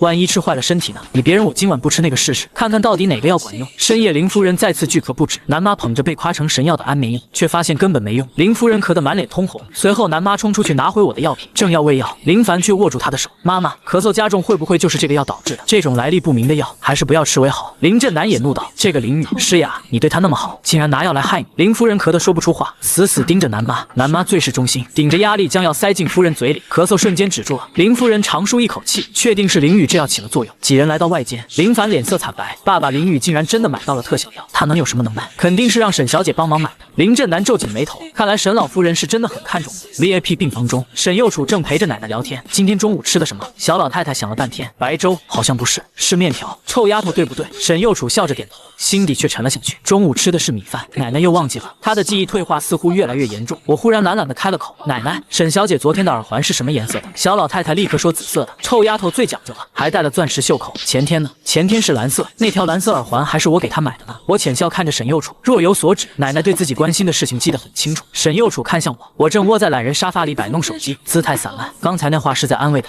她焦躁的心似乎慢慢被抚平。小老太太忽然笑了，孙女婿，我刚说的都对吧？我点头说对。臭丫头，看到了吗？孙女婿竟然连你每天穿什么都记得这么清楚，他心里有你。我直接愣住，我只是过目不忘，真没刻意去记。我刚想解释，却见沈幼楚只是盯着电脑没理我们。我没注意到的是，他的耳根有些泛红。我继续研究手机里的资料，阿尔茨海默症的收尾工作还是没头绪。我站起来出去走走，刚下楼遛狗，肩膀就被人拍了一下，回头一看，是刘丽那个是赌成性的弟弟，我舅舅刘耀光。大外甥好久不见了。我后退一步，你来干什么？这不是听说大外甥你8届上沈家了吗？舅舅最近手头有点紧，你能不能借点钱给舅舅？我冷笑说没钱，你把那老太婆伺候的那么好，她都没给你点钱。我眯了眯眼，目前还没给，以后或许会给点吧。不要光猥琐的笑了，那到时候你一定要借给舅舅，你如果给的多了，舅舅可以告诉你一个秘密。他嘿嘿笑着离开，我嗤笑一声，正巧手机响了，拿起一看，竟然是林夫人打来的。此时另一边病房里，林凡见雨博士迟迟不回消息，沈心又催得紧，便趁林夫人熟睡，偷走了他的手机。他在通讯录里找到小雨，直接拨了过去。电话接通，我嗓音轻了，喂，林夫人有事吗？林凡猛地愣住，林雨，他不可置信地瞪大眼睛，这声音他绝不会认错。我心中一沉，声音更冷，林凡，你拿着林夫人手机干什么？这是你的手机号。我有些语无伦次，你说什么废话？林凡这才恍然大悟，林雨的名字里也有个雨，林夫人偶尔会喊他小雨。他大大松了口气。林凡私下伪装恶狠狠道，我只是想告诉你，你就算通过沈老夫人绑上了沈小姐，充其量也不过是一个玩具。沈小姐是有老公的，而我就不一样了，我将来会娶沈心姐，成为沈家堂堂正正的女婿。那恭喜你，豪门里不是只谈感情就可以的，我手握雨博士这一员大将，就永远落于不败之地。挂了电话，我抽了抽嘴角，我什么时候成了林凡的大将了？紧接着，林夫人名下的雨博士绿泡泡响了，还是林凡。我开启变声器接听，林凡语气极其恭敬，雨博士你好，很冒昧打扰你，我是李诗雅的儿子林凡，沈氏集团想邀请你去他们的研发组，我妈妈也是这个意思，请问你感兴趣吗？我冷冷打断，我只对林夫人名下的公司负责。说完直接挂断。时间来到周一，我回沈氏集团上班，刚出医院，正打算打车，宾利稳稳停在我身边。沈幼楚目视前方道，上车，奶奶让我送你上班。沈幼楚瞥我一眼，要拍照，我上了后座，他举起手机拍了2人的合照，我比了个耶，笑得灿烂。沈幼楚竟有些愣神。到了公司，我直奔60层资料库。此时研发部正宣布调动沈星升任副总理，由是他聘请到了雨博士。顶楼办公室内，刘强汇报着我的行踪。他进沈氏的目的就是去查资料。他在图书馆看了一上午，还没吃午饭。沈幼楚眸光一闪，独自下楼寻我。在头部神经学科书架前，我正踩着梯子去够最高层的资料。我拿到书后，心中狂喜，一脚踩空摔了下来，刚好将沈幼楚压在身下。看清是他，我急忙起身，对不起，刚才不是故意的。沈幼楚缓了缓才站起，耳根都红了，却装作不在意，气氛有点尴尬。我随便找个借口溜了。临走前，我把那本重要的书藏在不起眼的角落。下午我再回图书馆，却发现书不见了。我满头问号，随即反应过来，整个公司只有一个人能随便拿走书。顶楼，沈幼楚正翻阅那本深奥的神经科典籍，眉头紧蹙。刘强在旁碎碎念：“老板，林雨简直是不识抬举，他根本不是来上班的。”对啊，他本来就不是来上班的。沈幼楚淡淡回了一句。刘强问：“这书要还回去吗？”沈幼楚指尖在书上敲了敲，想到我今天那双充满期待的桃花眼，心口莫名燥热。先不用了，下班时间，宾利停在地下停车场。刘强询问：“老板，走吗？”不急。沈幼楚手中拿着那本厚厚的资料书，直到我上车，他才抬眸说：“走吧。”刘强有些愣神，老板似乎并没约林少爷一起。下班回到医院，刚到 VIP 病房去，就听到刘丽一脸讨好的声音：“老夫人，我是特意来看您的。说起来，咱们真有缘分。”沈老夫人堵在门口，目视着他：“滚！不走的话，我就让人揍你了。”刘丽陪笑：“我是林雨的妈妈，老夫人，你不是最喜欢她吗？看在她的面上，你也不该这样对我呀。你不是她妈。”沈老夫人笃定道：“林夫人才是她妈。”刘丽瞬间惊出一身冷汗，下意识反问：“你怎么知道？”她吓坏了，调换孩子的事，只有她和弟弟刘耀光知道。沈老夫人凭什么这么确定？见到我和沈幼楚走近，刘丽心虚的收敛，走到我面前递过过保温桶。林雨啊，妈来给你送鸡汤，你照顾老夫人辛苦了，多吃点补一补。我只觉讥讽，淡淡问你想要什么，还是仅剩那2%的股份？沈老夫人这么重视你，你开口她肯定会同意，帮帮你哥哥，不然他在沈星面前根本就抬不起头来。我眼神激冷，说不帮。刘丽脸色一僵，索性坐地哭诉：好啊，我辛辛苦苦把你生下来，结果你攀上高枝就翻脸无情了。大家快来看看，我这个儿子就是个白眼狼，嫌弃我这个妈出身不好，想给人家做孙子呢。周围医护指指点点，我不动声色地看着他，心中的无力感愈发浓厚。闹吧，吵到别人休息，保安会请你出去。说完，我径直从他身边走过。刘丽大怒，白眼狼！他猛地跳起，将鸡汤对我狠泼过来，小心！一双冰冷的手将我拽进怀抱。沈右楚挡在我身后，替我承受了全部的热气。我瞳孔一缩，急忙询问你怎么样？没事。他眉头微蹙，看向吓跑的刘丽。进入病房，小老太太焦急地扒拉她的衣服，快脱下来，让我看看烫成什么样了。起水泡了没？疼不疼啊？孙女婿，快来给他上药。小老太太将药塞给我，其他人全部赶了出去。孙女婿，交给你了呀。病房只剩2人。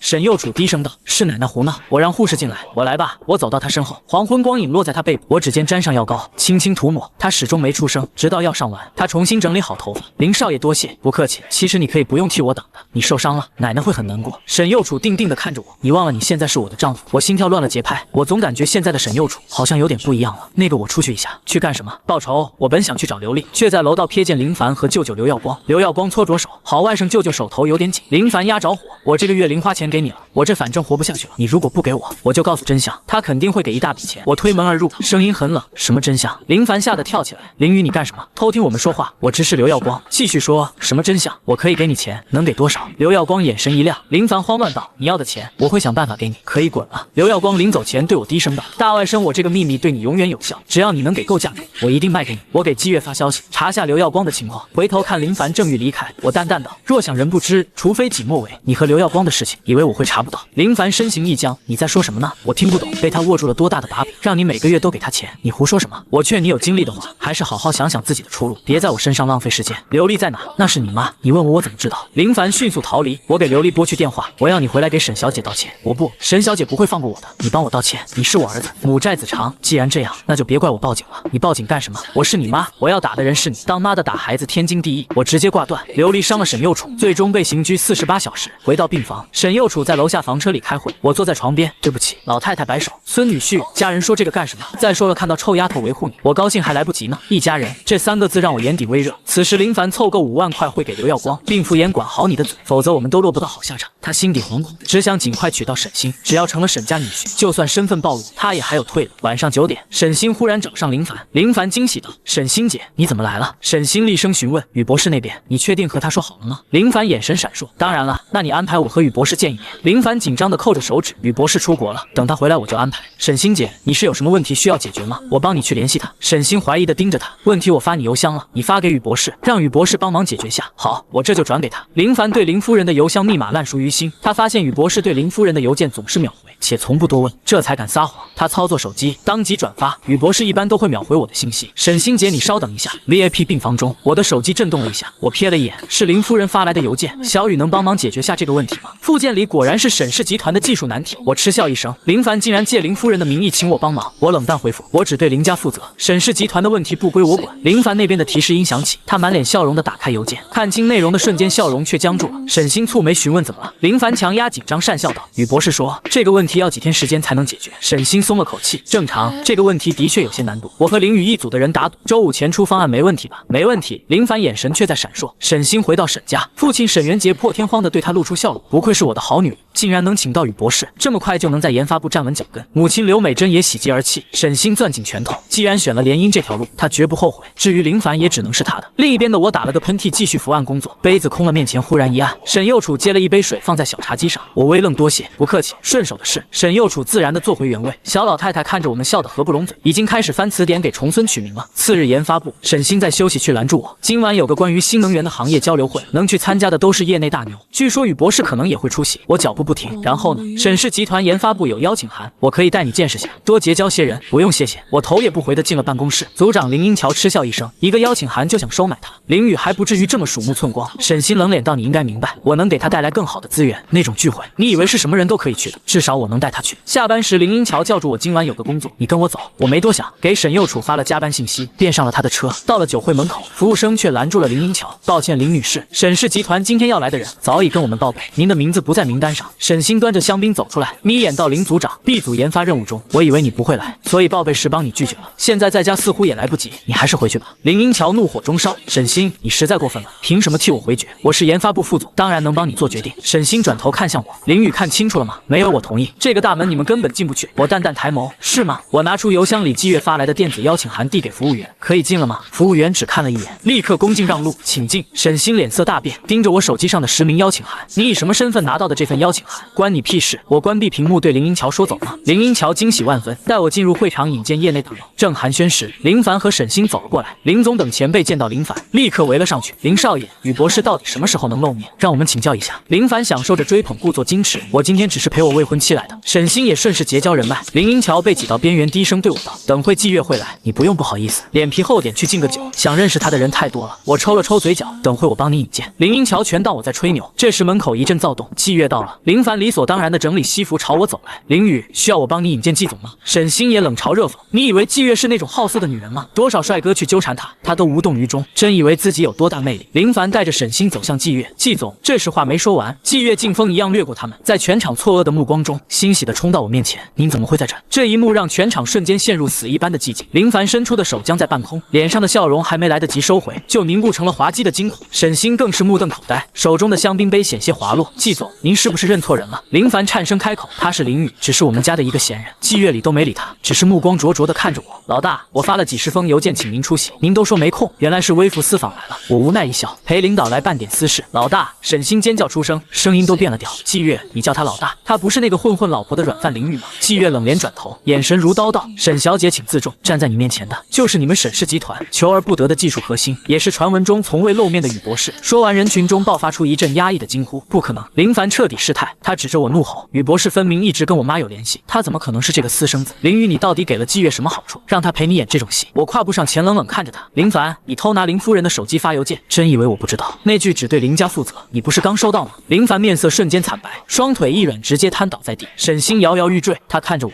眼中满是悔恨与荒唐。他一直以为我在泥潭里挣扎，所以想用5万块羞辱我，可转眼间我却成了他需要仰望的神。就在这时，门外传来一阵骚动，林夫人在南妈的搀扶下竟然走了进来。她气色红润，步履稳健，全然不见昨日的病态。林雨，林夫人径直走向我，眼中含泪。那要是你亲自研制的，对吗？我点点头。您感觉好些了吗？好极了。林夫人转头看向林震南和刘丽，声音清冷而坚定。震南，你不是一直想见宇博士吗？他就在这，而且我的亲信陈杰已经把当年的真相告诉我。南妈走上前，盯着刘丽。刘丽，你以为在医院调换孩子能瞒一辈子？这么多年我一直在调查以及观察你，身为女人竟然对自己的儿子不闻不问，对别人的儿子反而异常的上心，我早就觉得不对劲。那份亲子鉴定我已经做好了。他甩出一张报告单，林震南颤抖着接过，看清结果后猛地回头，一巴掌甩在刘丽脸上。你竟敢拿你的野种换我的儿子！刘丽惨叫一声，彻底瘫软。林凡看着那张报告单，绝望的哭喊：不，我是林家大少爷，我才是继承人。我冷漠地看着这一切，身份、财富、血缘，这些曾经束缚我的东西，此刻在我眼里轻如鸿毛。老大，车备好了。季月低声提醒，我转身欲走，手却被人轻轻拉住。沈右楚不知道什么时候站在了我身后，他换了一身墨色的长裙，后背的伤处掩在衣物下，但看向我的眼神却没了以往的冰冷。林先生，他轻声开口，带着一丝连他自己都没察觉的依赖。奶奶还在医院等我们回家。我看着他，心底最柔软的地方被轻轻撞了一下。好，回家。走出宴会厅时，沈星冲了出来，哭得梨花带雨。林雨，我错了，我们还能回到大学那时候吗？我脚步未停，头也不回地丢下一句：沈小姐，你曾经说私生子和混混是绝配，我觉得你和现在的林凡才是真正的天作之合。身后是沈星绝望的哭声，而前方是海城璀璨的夜色。车上，沈右楚突然问我，那本神经学科的书你什么时候还我？我挑眉看他，沈总这是在查岗。他转脸看向窗外，耳根微红，我是怕你这个宇博士哪天跑了，奶奶会拆了沈氏集团。我哑然失笑，顺手揽住他的肩，这一次他没有躲。放心，合约还没到期，再说我这个丈夫还没正式转正呢。3个月后，阿尔茨海默症临床药物研发成功的那天，海城下了入秋以来的第一场雨。我从实验室出来的时候，看见沈右楚站在门口，手里撑着一把黑色的伞，身上穿着我见过无数次的那件墨色长裙。他似乎等了很久，发梢沾了些细密的雨珠。奶奶让我来接你。他语气还是淡淡的，但我已经能从那张没什么表情的脸上看出一点点不一样的东西。他的耳根又红了。我走过去，很自然地接过伞，把他往伞下带了带。沈总亲自来接我，受宠若惊。他瞥我一眼，没说话，却也没躲。车子驶向沈家老宅，路上他忽然开口：“那份离婚协议。”我转头看他，他顿了顿，视线落在窗外飞速掠过的雨景上，声音轻得像是在自言自语：“奶奶撕了。”我愣了一下，然后笑了。那怎么办？沈右楚顿了顿，难得的露出一丝窘迫。他说他好不容易给我找了个孙女婿，不能离。我没说话，只是看着他。他也终于转过头来，对上我的目光。车窗外是淅淅沥沥的雨，车内安静的能听见彼此的呼吸。他的眼睛很亮，像是落进了雨后的星光。淋雨，他喊我的名字，嗓音清冷，却带着一丝连他自己都没察觉的软。你那个要给奶奶用上了，今晚就开始第一疗程。他点点头，沉默了一会儿，又开口道：“谢谢。”我看着他，忽然想逗逗他，就口头谢谢。他愣了一下，似乎没想到我会这么说，那张向来冷若冰霜的脸竟然浮现出一丝无措。我笑起来，伸手揉了揉他的头发，逗你的。他瞪我一眼，却没躲开我的手。车子停在沈家老宅门口，雨已经停了，天边露出一线夕阳。小老太太早就等在门口，看见我们下车，立刻笑眯眯的迎上来，一手拉着我，一手拉着沈右楚，把我们往屋里拽。快快快，就等你们开饭了。饭桌上，小老太太一会儿给我夹菜，一会儿给沈右楚夹菜，嘴里还念叨着：“孙女婿多吃点，臭丫头也多吃点，你们俩都瘦了。”沈右楚难得没反驳臭丫头这个称呼，只是安静的吃饭，偶尔抬眼看看我。饭后，小老太太拉着我们坐在院子里喝茶，夕阳把整个院子染成暖橙色，空气里有雨后泥土的清新。小老太太忽然说：“孙女婿，臭丫头，我跟你们说个事。”我和沈右楚同时看向她，小老太太笑眯眯的，眼睛里却有光在闪。我想起来了，我一愣，你们俩怎么领的证？我想起来了，原来我们的结婚证都是小老太太一手安排的，我们是属于不知情的情况下被动领证。小老太太笑眯眯的看着我，孙女婿，你不会怪我吧？我看看沈右楚，又看看小老太太，忽然笑了，不怪。小老太太满意地点点头，又看看我们俩，忽然说：“那你们打算什么时候办婚礼啊？”沈右楚彻底坐不住了，站起来就要走。小老太太一把拉住他：“跑什么跑？都结婚了还害羞？”我笑着看着这一幕，忽然觉得这大概就是我一直想要的生活。沈右楚终于挣脱了小老太太的手，走到我身边，低声说：“我们走吧。”我站起来跟小老太太告别，她笑眯眯的摆摆手，又悄悄塞给我一张纸条。上了车，我打开纸条，上面写着一行字：“孙女婿，臭丫头要是欺负你，你就告诉我，我帮你收拾她。”我忍不住笑了。沈右楚凑过来看，看完之后沉默了2秒，然后说：“奶奶的字还挺好看。”我转头看他，他迎上我的目光，忽然问：“凌雨，你笑什么？”我看着他，认真的说：“笑我运气好。”他愣了一下：“什么？1分钱没花娶了个老婆？”我说：“虽然是假的，但现在好像快成真的了。”他盯着我看了好几秒，然后移开视线，看向车窗外，但我看见了他嘴角微微弯起的那一点点弧度。车子缓缓驶入夜色，海城的灯火在窗外流淌。沈右楚，我喊他：“